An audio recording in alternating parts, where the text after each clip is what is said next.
Remember those summer nights as a kid, sprawled out on the grass, just looking up at the stars? You'd pick out, a twinkling point of light and think, like, what if? What if there's a whole other world around that star? Another planet, maybe even another Earth. Turns out we weren't that far off.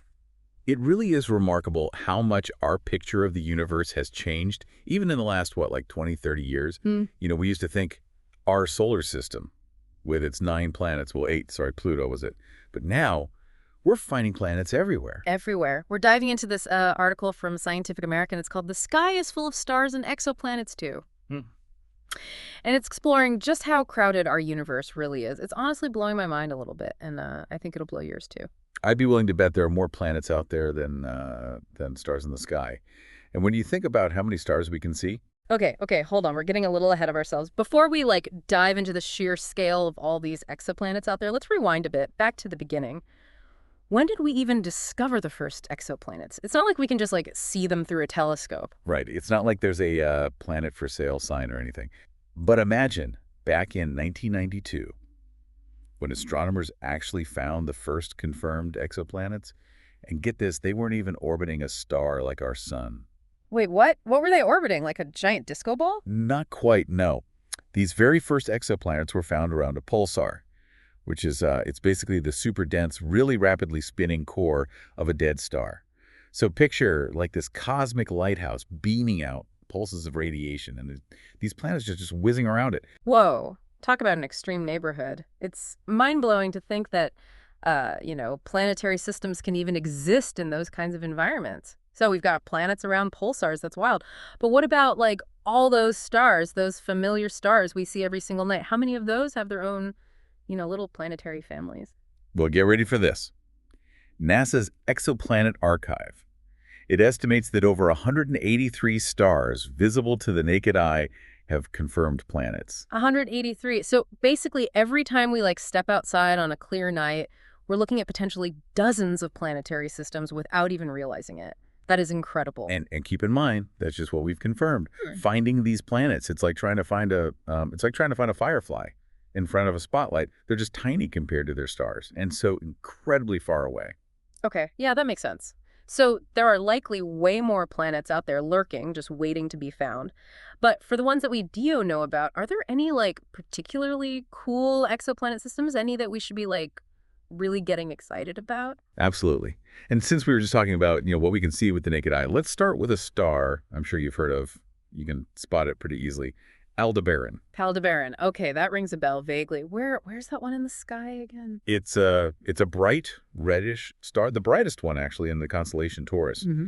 And it's no spring chicken. Aldebaran is a red giant, which means it's much larger and older than our own sun, about 66 light years away. Okay, red giant. Got it. I'm following. So what's orbiting this giant ancient star? It's got at least one confirmed planet, Aldebaran B, which is a gas giant, pretty similar in mass to Jupiter. But because Aldebaran is a red giant, its habitable zone, that Goldilocks region where liquid water could exist, it's much farther out. Oh, interesting. So while our solar system has, rocky planets close to the sun and the gas giants farther out, Aldebaran's system is totally flipped. That's fascinating. It really challenges, I think, our assumptions about, what a typical planetary system should look like. But speaking of gas giants, let's move on to another star you can actually see with the naked eye, Pollux. Pollux. Now that one is definitely more familiar. That's the one in Gemini, right? You got it. It's one of the two bright stars in Gemini. And like Aldebaran, it's a red giant, and it's got at least one confirmed gas giant planet, Pollux B. So that's 2 for 2. 2 red giants, both with gas giants hanging around. Is it a thing for red giants to have these massive planets? It's a good question, and one that keeps astronomers busy, I'll tell you that. Yeah. It could be that these giant planets actually formed farther out, like Right. Jupiter did, and then something caused them to migrate inwards as their stars, aged and expanded. Like they're edging closer to the fireplace. Huh. Yeah, something like that. But before we get too cozy with our red giants, there's one more star system I want to tell you about. It might be even more intriguing, especially if we're thinking about, the possibility of other Earths out there. Okay, all right. You've got my attention. What's this intriguing star system all about? It's called Tau Ceti, and it's practically a neighbor, cosmically speaking anyway, only about 12 light years away. Tau Ceti. Okay, yeah, that one, I do remember that one a bit more, but refresh my memory. What's so special about this nearby neighbor of ours? Well, with Tau Ceti, it's not just a single planet, it's a whole system. Mhm. At least 4 planets have been confirmed around Tau Ceti. And get this, some of those could actually be rocky planets, like Earth. Wait, hold on. Rocky planets. Around a sun-like star. Relatively nearby? Are we talking about potentially habitable planets here? Well, one of them, they call it Tau Ceti F. It orbits at a distance that could actually allow for liquid water on its surface, given the right conditions, of course. And you know what they say about liquid water? It's the key ingredient, at least here on Earth, for life as we know it. Okay, I'm adding Tau Ceti to my watch list, the star systems I'm daydreaming about later. But okay, I gotta ask, how do we even find these planets in the first place? Like, it's not like we can just, point a giant magnifying glass at space. Huh. You're right about that. It's way more complex than that, but also way cooler. The most common method, it's called the transit method. So imagine you're looking at a star, Mhm. and a planet happens to pass directly in front of it, from our perspective here on Earth. So like a mini eclipse, but caused by a planet instead of the moon? Exactly. That's a transit. The planet blocks out a tiny bit of the star's light, just a tiny bit, and that causes a dip in brightness, a dip that we can actually measure with telescopes here on Earth. Wow, really? So from this tiny little blip of starlight, what can we actually tell about the planet itself? Well, for one thing, the size of that dip, that tells us the planet's size, relative to its star, of course. So bigger dip means a bigger planet. And then by timing how long that dip lasts, we can figure out the planet's orbital period, Yeah. how long it takes for it to go around its star. Oh, wow. So we're basically what reverse engineering the planet's characteristics based on how it's blocking its star's light. That's seriously ingenious. But also it sounds ridiculously hard. Like, what are the odds that a planet would pass, Exactly. between us and its star? And that's actually one of the biggest challenges with the transit method. It only works if the planet's orbit is aligned in just the right way. From our point of view, at least. Hmm. Imagine trying to, see a moth flying past a streetlight from a block away. Yeah. You're only going to see it if it flies directly in front of it. Okay, yeah, that's a great analogy. So for every planet that we find with the transit method, there could be countless others that we're just completely missing just because they're not lined up in the right way. Exactly. And that brings us to kind of a mind-blowing thought. Some scientists estimate that the actual number of planets out there could be at least 10 times higher than what we've discovered so far. 10 times higher. So instead of thousands of exoplanets, we're talking, what, tens of thousands? Hundreds of thousands, millions. And remember, this is just in our own Milky Way galaxy. That's right. Our galaxy alone, hundreds of billions of stars, if even just a fraction of those have planets. And if those systems have multiple planets, like ours, well, you do the math. Okay, my brain is starting to hurt a little just trying to wrap my head around those numbers. So we've established there are a lot of planets out there, but I'm curious, what other kinds of planets are we finding? We've talked about, gas giants, rocky planets, but are there any other, I don't know, weirdos and wonders out there in the cosmic zoo of exoplanets? Oh, you bet there are. Our galaxy is overflowing with planetary oddballs. They challenge our whole idea of what a planet even is. All right. You've definitely piqued my curiosity. Hit me with some of these cosmic curveballs. What kind of strange worlds are we talking about? Well, let's start with hot Jupiters. Hot Jupiters. Yeah. Okay, that sounds intriguing. As the name suggests, these are gas giants like our own Jupiter. Hmm. But instead of orbiting far out from their star, these guys are incredibly close, practically hugging their stars. Wait, so these massive gas giants, they're practically skimming the surface of a star. Talk about a front row seat to a stellar inferno. How is that even possible? Wouldn't they just get incinerated? It's a great question, and it's one that astronomers have been puzzling over for years. One theory is that these planets actually formed farther out, kind of like how Jupiter did in our own solar system, but then something caused them to migrate inwards, closer to their star. Huh, like a game of cosmic billiards. So what kind of temperatures are we even talking about on these hot Jupiters? Oh, we're talking thousands of degrees.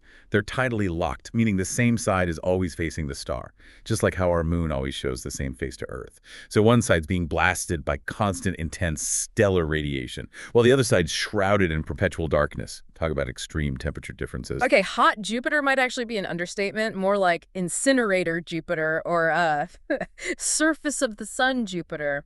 All right, so we've got giant scorching planets. What other strange worlds are lurking out there? How about a planet that's practically a giant diamond? A diamond planet. Okay, you have my attention. It's true. Back in 2012, astronomers discovered this planet, 55 Cancri E. It orbits a star about 40 light years away, twice the size of Earth, 8 times as massive. And here's a real kicker. It's believed to be made largely of pure, crystallized carbon. Wait, so we're talking a planet-sized diamond? Someone call up the intergalactic jeweler. Okay, but seriously, how does a planet even become a giant diamond? Yeah. Well, this planet, 55 Cancri E, it orbits incredibly close to its star. Like, incredibly close. It whips around its star in just 18 hours. Whoa. And that proximity, combined with the intense pressure deep within the planet, it's thought to have compressed the carbon into this giant diamond structure. Okay, that is seriously cool. A diamond planet. And here I thought finding a, 20-carat diamond was impressive. What other planetary oddities have astronomers stumbled across? Well, there are super-Earths. Super-Earths? Yeah, rocky planets that are significantly larger and more massive than our own Earth. Okay, I'm picturing, like, towering mountains, vast canyons, oceans that just dwarf our own. Exactly. In fact, some scientists believe that these super-Earths, they could have the potential to be even more habitable than Earth itself. More habitable than Earth? You mean like even better suited for life? Tell me more. Well, for one, their greater mass. It could mean a stronger gravitational pull, which would allow them to hold on to a thicker atmosphere and a thicker atmosphere. That could provide more protection from harmful radiation from space, and it could even lead to, a more stable and temperate climate. Okay, a more stable climate. No more worrying about global warming on super-Earth. What else? Well, some scientists think that plate tectonics, the movement of the Earth's crustal plates, might be even more active on a super-Earth, which could lead to more volcanic activity. Okay, so more volcanoes. That's a good thing. Well, it might sound destructive, but volcanoes actually play a crucial role in regulating Earth's climate and creating the conditions that are necessary for life. Huh. So volcanoes, good for life. Who knew? Tell me, are we anywhere close to finding one of these super-Earths that might, be a suitable second home for humanity? Well, we haven't found a confirmed super-habitable planet just yet, but we have discovered some pretty promising candidates. Take Kepler-186, for instance. It's about 10% larger than Earth, and it orbits a red dwarf star, 500 light years away. A red dwarf? Those are those, like, small, cool stars, right? What's a The planets around red dwarfs, weren't they? Like, not great candidates for life. Right, so red dwarfs are much cooler and less massive than our sun, which means their habitable zones are much closer in. But this planet, Kepler-186f, it orbits within its star's habitable zone, and it's thought to be rocky, which makes it a really prime candidate for further study. Okay, so maybe red dwarfs, maybe they're not so bad after all. I'm starting to feel like we're getting closer and closer to finding another planet out there that could actually support life. And what's even more exciting is that our technology is constantly improving, allowing us to detect and study these distant worlds in greater and greater detail. Speaking of technology, are there any new telescopes or instruments on the horizon that have you particularly jazzed about the future of exoplanet research? Oh, absolutely. Yeah. In fact, there's a real game changer already up in space. The James Webb Space Telescope. The James Webb Space Telescope? Yeah, okay. I have definitely heard the hype about this one. It's supposed to be, like, the most powerful space telescope ever built, right? Like, Hubble's bigger, cooler cousin. That's one way to put it. The James Webb, it's already sending back some pretty mind-blowing images, let me tell you. Yeah. And what makes it so great for exoplanet research in particular is its ability to see infrared light. Infrared light. Okay, quick science refresher here. Why is that? Why is that so important for studying planets around other stars? Well, think back to when we were talking about the transit method, how we study the light that passes through a planet's atmosphere. Right. Like how those tiny little dips in starlight can actually tell us so much about a planet. Exactly. It's all about fingerprints, basically. Yeah. Every element, every molecule. It absorbs and emits light at specific wavelengths, creating a unique spectral fingerprint. And with the James Webb, we can analyze those fingerprints in the infrared portion of the spectrum, which is particularly good at revealing things like water, methane, other molecules that might hint at, life. Hold on. So we can potentially detect signs of life on other planets just by looking at the light passing through their atmospheres. That is next level stuff. It really is incredible. Now, it's still really challenging, finding those signs. Think of it like, trying to pick out the scent of a single flower in a field of wildflowers from miles away. Oh, wow. But James Webb. It gives us a much better shot at detecting those subtle chemical signatures. Okay, that is seriously impressive. It's like we have, this superpower that lets us sniff out alien atmospheres Yeah. from trillions of miles away. So what else can this telescopic time machine do? Well, besides studying exoplanet atmospheres, the James Webb, it can also peer back in time to the very earliest galaxies, helping us understand how the universe formed, how it's evolved. And who knows what else we might find with it, honestly. It's like we've opened this new window into the cosmos, and what we see through that window, it could change everything. That's amazing. I have a feeling, though. I have a feeling that astronomers, they aren't exactly resting on their laurels here, are they? What other amazing tools and technologies are in the works for, for hunting down these elusive exoplanets? Oh, there's a lot to be excited about, don't you worry. For one thing, we're developing even more powerful telescopes, Yeah. both on the ground and in space. Think like giant segmented mirrors spread out over vast distances, all working together to collect even more light. Okay, so bigger is better when it comes to telescopes. The bigger the mirror, the more light we can collect. And the fainter the objects we can see, the farther we can see. Exactly. It's like, using a bigger bucket to collect rainwater. The bigger the bucket, the more rain you catch, even if it's just a light drizzle. And then there's this whole other technology called adaptive optics. Adaptive optics. That sounds intense. Break it down for me. What is that? So adaptive optics, it's basically a way to compensate for the blurring effects of Earth's atmosphere. You know how stars, they seem to twinkle? Oh, yeah. Well, that's because their light is being distorted as it travels through our atmosphere. Right, like it's like looking up from the bottom of a swimming pool, everything kind of shimmers and dances. That's a perfect analogy. Mm-hmm. And so adaptive optics, it uses these deformable mirrors that can change shape thousands of times per second to counteract that atmospheric distortion and give us much sharper images. Wow, so we're playing a high-speed game of like celestial twister with these mirrors just to get the clearest possible view of the cosmos. Incredible. Okay, what else? Adaptive optics, bigger telescopes. What else is on the horizon for exoplanet research? Well, one of the big ones, one of the most ambitious goals, is to actually capture direct images of exoplanets. Wait, what? Yeah. Like take photos of them, not just, inferring their existence from shadows and starlight, but actually seeing them like with our own eyes. Exactly. That sounds like something out of Star Trek. Is that even possible? It is definitely challenging. Remember, planets are incredibly faint compared to their stars, and they're so far away. It's like trying to spot a firefly next to a spotlight from across the country. Okay, yeah, that's a tall order for sure. So how do we overcome that challenge? Even bigger space telescopes. Well, that's part of it. But we also need something called a coronagraph. A corona what? Coronagraph. Okay. It's a special instrument. It blocks out the light from a star, kind of like how the moon creates a solar eclipse, so that we can see those much fainter objects around it. Ah, so it's like creating an artificial eclipse so we can get a better look at what's hiding in the shadows. Genius. Okay, so what kinds of incredible things, what do you think we'll see when we have this technology, like totally perfected? Oh, just imagine. We could see the swirling clouds of gas giants, the icy rings of distant worlds, maybe even the continents and oceans of Earth-like planets. It'd be like... A complete revolution in our understanding of exoplanets. It would be like opening a photo album What? of alien worlds. It really makes you think, what will we find out there, so we continue to explore the universe? What new wonders and mysteries await? Honestly, it's kind of humbling. It is, and exhilarating. Yeah. That's what makes it so captivating. And honestly, it's not just about the scientific discoveries, it's about what those discoveries tell us about ourselves, about our place in the universe, and about the potential for life beyond Earth. It's about those big questions, right? The ones humans have been asking, like, forever. Are we alone? Is there another Earth out there? And if so, like, what does that even look like? What mind-blowing forms could life take on other worlds? Exactly. Yeah. And as we continue to find more and more exoplanets, those questions just become more and more tantalizing. Mm-hmm. It's honestly a really incredible time to be studying the universe. It really is.